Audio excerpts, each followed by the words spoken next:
Hello, welcome. We are now going to go over your Unit 2 and your handbook for GMAW, gas metal arc welding. This area is the principles of GMAW. So what is welding? Arc welding is a method of joining two pieces of metal into one solid piece. So what happens in that arc, the arc of the electric arc is over 6,000 degrees Fahrenheit. The heat of an electric arc is concentrated in the weld joint of two pieces of metal. The metal that is heated by the arc then joins metal. Additional metal is added to the molten puddle. This molten mass cools and solidifies into one solid piece. So what happens in the arc? The fumes that result in the welding arc process presents potential hazards. Um, the risk is the greatest in the plume. So welders must keep fumes away from their breathing zones and general work areas.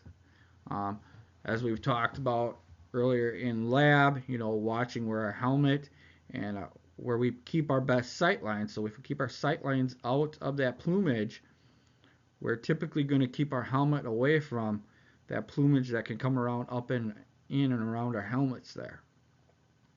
Um, we understand the airflow within our shops and our air makeup systems that we talked about, options that are out there in the labs and that you may see out there in the industry.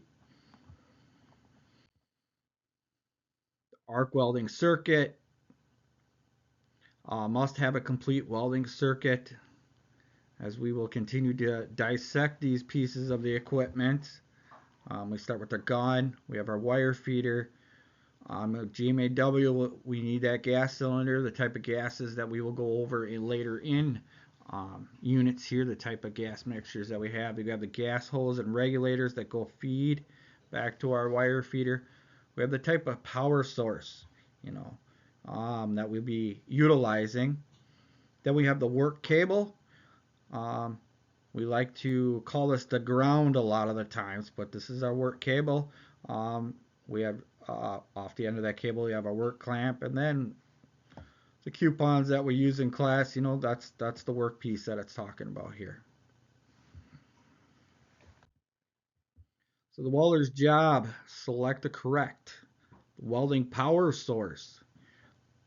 Which are we using? Constant current, constant voltage. Wire feed speed, selecting our wire feed speed. This is controlling our amperage background.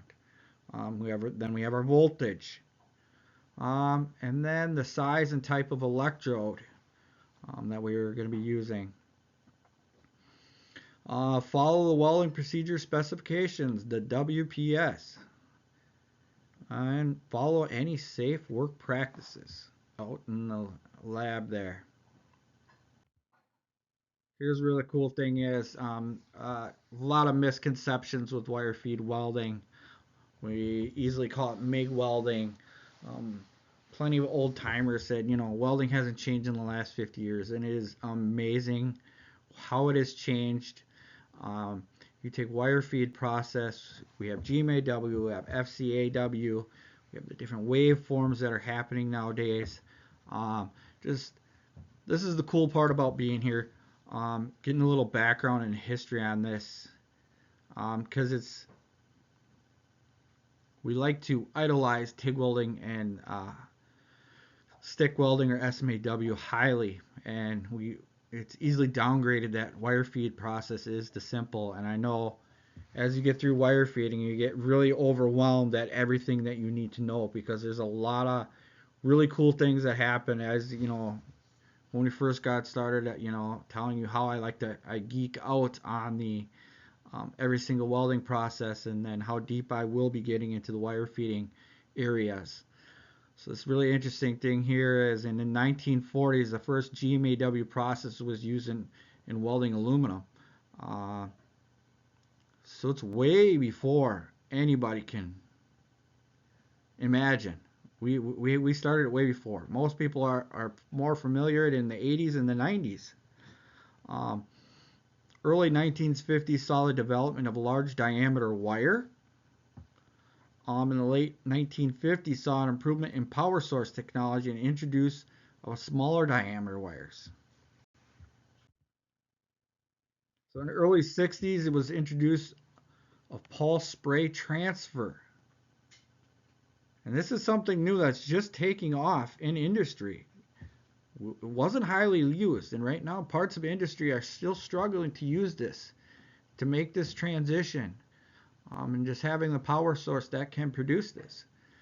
The way I understand it, a lot of the wire feeding process, um, our first experiments, we were starting on aluminum welding, and aluminum hasn't been highly wire fed. It's been there, but now we see as our tours that we go in our area, because it's amazing in our just our area school here, um, the businesses that we have, what they are doing in the last few years, and what they are transitioning to, especially with the code work changing, what they are capable of doing. So we are seeing a lot more pulse work. We're seeing that pulse spray transfer coming back because we have the equipment that are a little bit more efficient.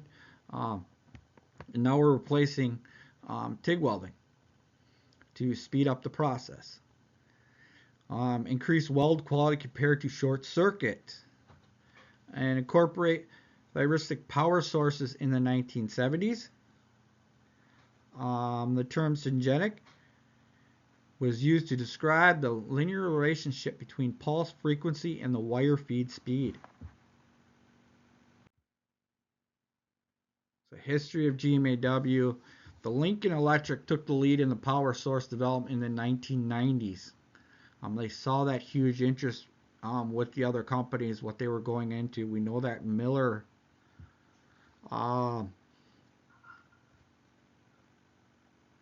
easy comments from other generations here as Miller in the shop, Lincoln in the field.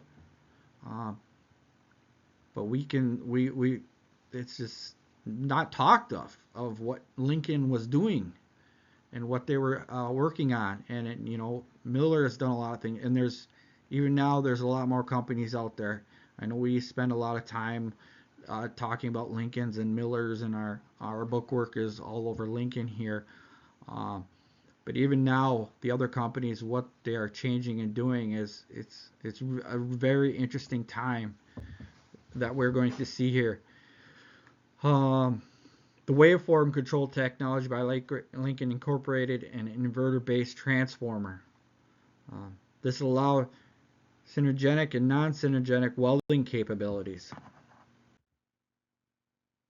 We have 5 variables that we're looking at controlling. We have the amperage, the electrical current flowing in the circuit. CTWD, as known, contact tip to work distance increases, the welding current decreases. Shielding gases, protective gases used to prevent contamination. We will study later on in our gases, like, where are they reactive and where are they non-reactive? Are they reacting with the arc? Are they reacting with the base metal? Our voltage, the electrical force that causes current to flow in a circuit, measured in volts. Wire feed speed, the rate at which the wire is fed through the welding gun. Inches per minute is usually how we're measuring them. And then this is like up on the top, we tend to, unless we've seen the gauge, we don't speak of amperage anymore like we do in stick welding and TIG welding, because that is controlled through our wire feed speed. That's where we're kind of working between wire feed speed and voltage. So here we have amperage controlled by wire feed speed. The higher the amperage, the more heat is applied to the weld. It's easy to think that it's the other way around, that we're going to play with the voltage. Current density, the larger the electrode, the more amperage it can carry. As you may notice when you explored with the stick welding, the larger the diameter you used, the more amperage you were increasing to operate with that rod. So you've already had experience with the 3/32, the eighth, and the 5/32 in your other labs. So you can see we can operate from a .030 to an 062 wire size, and even out there you'll probably see an 023. So voltage controls the arc length. Higher voltage widens the weld bead, can increase the wetting of the toes. So here we can noticeably have more control with that bead size there. So on the voltage side, the voltage regulates arc length, impacts bead profile. Contact tip to work distance controlled by a welder. Length is dependent on the voltage / mode transfer. Then wire feed, directly correlated to amperage. Amperage is limited by the electrode size. So we got to watch what size electrode are we working at. So what range are we working at?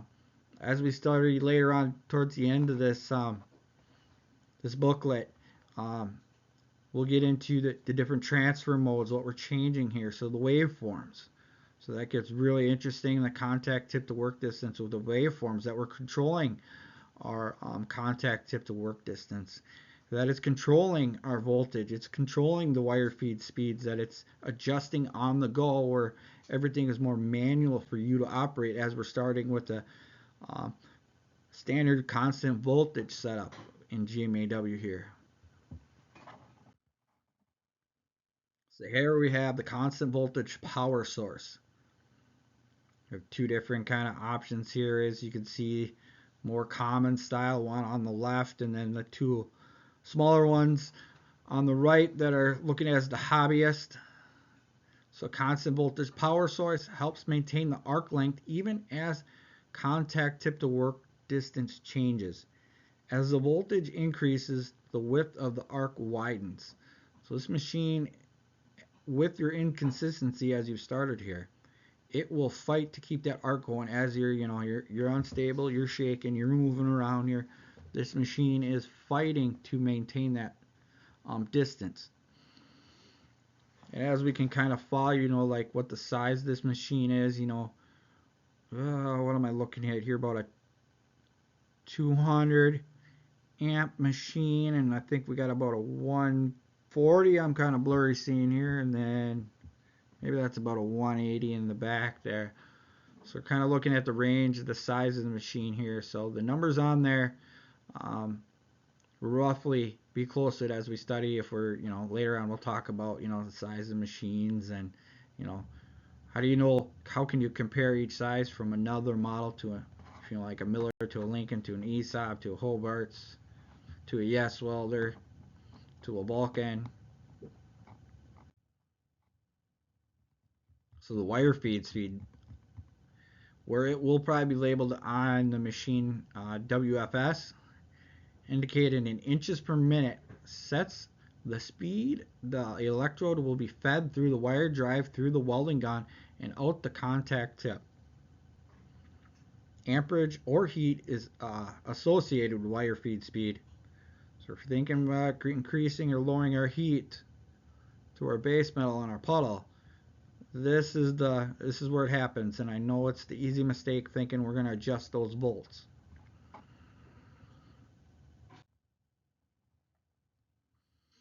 Then we got our travel angle. Is the angle of the welding torch in relation to the direction of the travel down the joint. Typically 10 to 15 degrees. These angles also impact weld placement and penetration.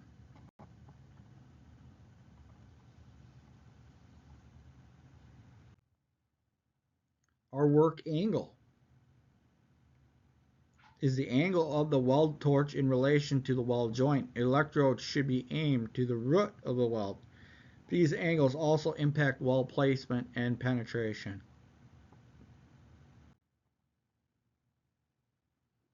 CTWD electrode extension, contact tip to work distance, CTWD, is the distance measured from the end of the contact tip to the workpiece. Electrode extension is the distance of the electrode that extend from the end of the contact tip to arc.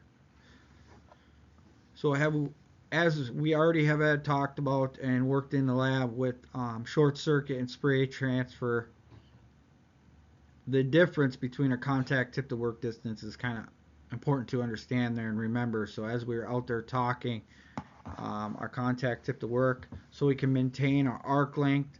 And then we have the electrode extension that we don't think about very much, but we need that arc length for that transfer of metal depending on the transfer mode that we are in. So that contact tip to work distance, maintaining that as we're welding. So these are the things. Shielding gases, never transport without a cap on. Use a cylinder truck to transport.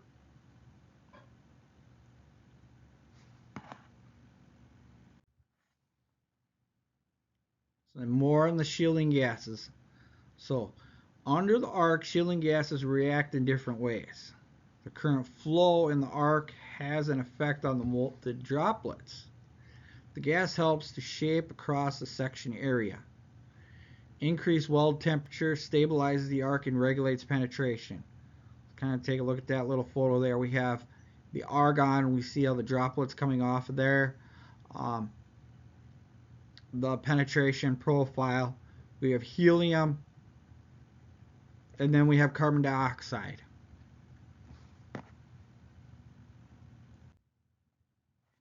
Types of shielding gas. We have an inert gas. Will not form a compound or react to the base metal.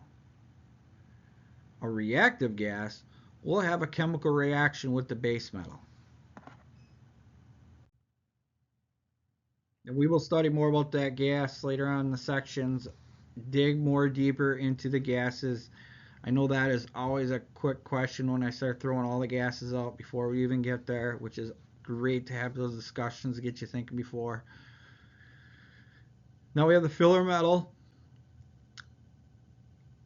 There are some similarities between TIG welding, wire feeding, stick welding, but knowing the differences in there. So we're selecting, we're reading the box, we're grabbing the wire. We're not just grabbing wire because of the color of the material.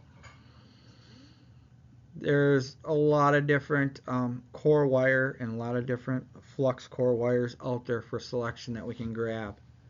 So GMAW wire is defined as a solid or composite metal core electrode and also by AWS classifications. So a carbon steel filler metals, low alloy steel filler metals. So the E up there should be the easy one to remember. The E stands for electrode. The R stands for rod. Yes, we are spooled up on a spool. It is still in the rod form, and we think about that for TIG welding, for the filler metal. It's a rod. There is a lot of similarities between our filler metals with our wire feed systems and TIG welding. So once we go to TIG welding, give you a little cheat sheet answer here is we drop the E because it is not in the electrode anymore. It is just the rod form. Here, our wire becomes the electrode. The next is the 70. That stands for 70,000 psi minimum tensile strength. The S stands for a solid wire. To give you a little cheat sheet going ahead for flux core, it's going to change to a T for tubular when we get into the flux core section. And then the X is the chemistry amount of deoxidizer, silicon, magnesium, and aluminum, zirconium, and titanium. You know, the X is probably going to get into the 2, 3, 4, 6, 7s, or G um, when we're selecting the different types. 6 is what we're using out in the lab. 6, they say, is the most common, and I think 3 is the next similarity. But they all have different levels there.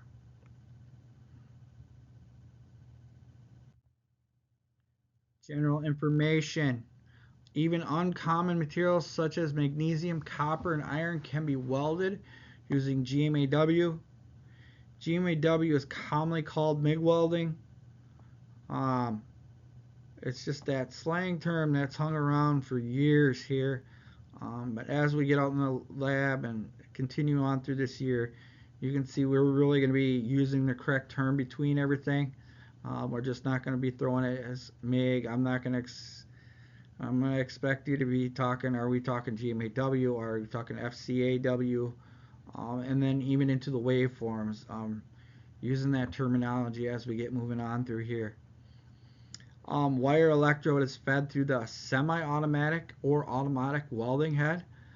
With the wire feed systems here, we are semi-automatic. We are controlling that with the switch off of the torch, the gun. And when we're talking automatic welding, now it could be a mechanized machine that is turning the switch on and off there from your gun that's wired into it, or the easy one is robotic welding. Oh, and not to forget cobot welding. Got some general information kind of here, kind of do not know what's going on. You don't know what's going inside, so it's kind of cut away here of that torch for the wire feed system. Starting down, we have the contact tip, the gas diffusers, the insulator, the gas nozzles, which you've worked on taking apart that you have seen, but you haven't seen, the contact tube, the whole what's inside the gun housing. We have a little hanger just like that. Our gun is similar to this diagram. We have the trigger. You can see ours is a little plastic. Two little wires create, cable to conductor to the tube connection. We have the trigger leads right there that go to the trigger.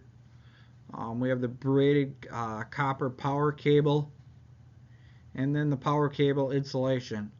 So I know plenty of you have asked already curiosities that first day we were out there, what's all inside there, what it looks like. So this probably gives you a good diagram what it looks like inside there.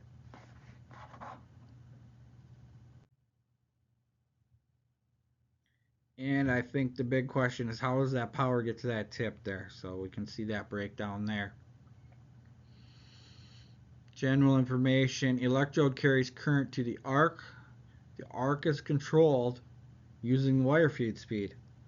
While welding, shielding gas is emitted from the diffuser to protect the molten weld metal from the atmospheric contaminants.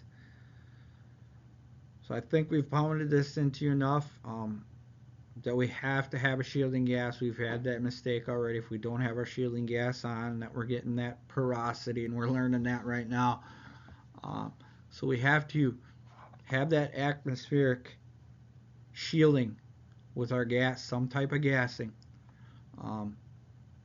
whether it's created by a fluxing component from our wire, or it's going to be in like a gas form coming from our bottles there, and covering our arc. So shielding gas helps shape the weld across section. It stabilizes the arc. Later on we talk about that. Differences between carbon and, for example, is argon, what that does, what helium does. It will regulate penetration. The big one I like to refer to, it's not commonly used, is when we introduce some oxygen. What the benefits of oxygen, we're heating up the puddle a little bit more fluid, yet we can eliminate a lot of penetration from we're working on thin material. It is a factor of a method of metal transfer. So we are those droplets. That wire just doesn't run into the weld puddle. It helps. How does it change? We're going to talk short circuit. The wire actually touches the material and breaks. The only style. We have globular. Now we change our gases and we can get into spray transfer without changing anything in our welder. So our gases can change how the droplets move from the wire into the molten puddle there. So once we change those gases, we change our droplets and how we control those droplets out there. The advantages of GMAW: produces high quality welds on a variety of materials. We have various thickness of materials that we can work with. All position welding mode depending on the mode. So we do know that we played with spray, so we're kind of limited on that one. But we have we're short circuit. And we're going to get into our waveforms, how we can control that later on. Quality of welds, so we can produce a high deposition quality weld. GMAW, no slag. We don't produce any slag with GMAW. So when Meg talks about it, Meg's talking kind of like all the wire feed processes. And then low spatter. So we had a minimal amount of spatter. As you are here, we are learning how to set these machines up correctly and kind of read our welds. So if spatter is happening, what is the cause of that? So limitations of GMAW: it's less portable. So if you can think compared to stick welding, we don't need a lot. Here we have a little bit more setup. We have a power source. We're going to have our wire feed systems. And then we're going to be utilizing a shielding gas with GMAW. So we have a lot more to lug around.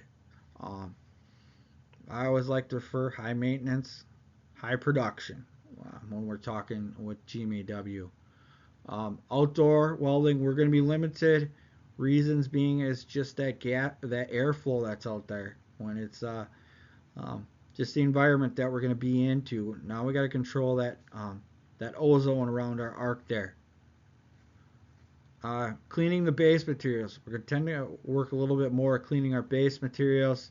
We got to get that mill scale. We're working on rustier materials. We just need to get that stuff cleaned out of there. I mean, high quality welds, we're always doing that. You're always going to be practicing that.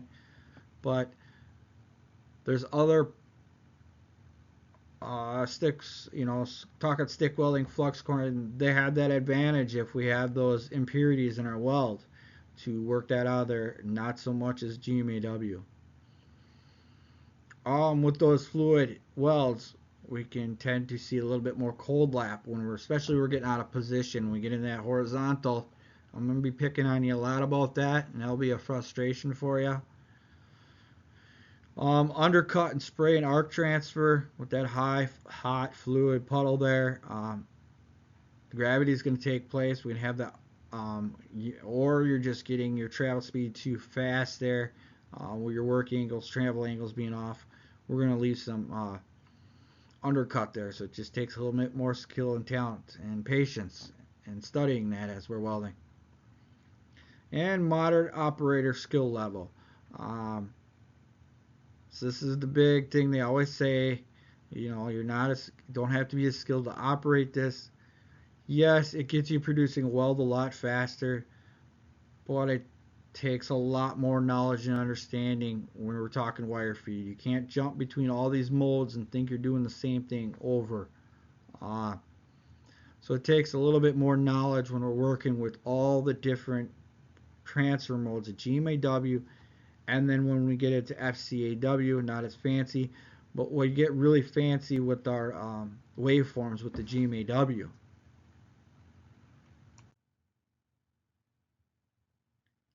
Here's something you're going to see later on with the waveform is a surface tension transfer. Oh, I don't want to confuse you too far already. I wish I had this out in industry. I wish it was here. I know Miller, it's RMD. It's a form of wave control technology. It's a surface tension transfer, STT. This power source is a waveform generator. It is neither constant current nor constant voltage. STT is a lower heat input mode of metal transfer. STT is allowed the application of welding current independent of the wire feed speed. So the machine's taking over here.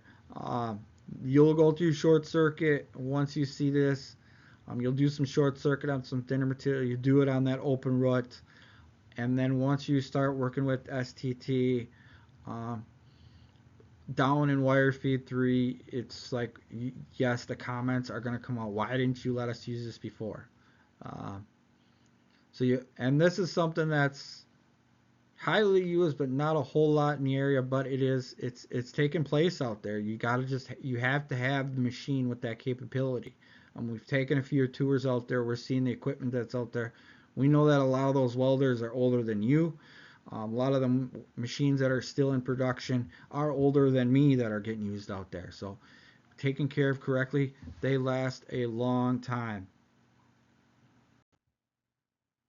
Um, as you see here, to kind of highlight it with our machines that we have out in the shop there, if I wanted to, the neat thing is I can hook them up to a laptop. I can find out everything that's going on, to how long you're welding, the usage of everything on that machine, see the inconsistency. The power wave technology allows to select the right waveform for each process, networking, and production monitoring. Um, so just like you're getting the feedback when we played it at the augmented welders, the virtual reality welders, as you see them in the robotic room, as you see that feedback that's coming back from that machine rating you how you're doing, the score. Um, that's basically what I could see off your machines right now if I wanted to. Um, uh, Getting that feedback out of ours. Well, thank you for your time. If you have any questions when you see me next, please do ask. Always encourage more questions. Enjoy the questioning. Till then, have a good one. Bye.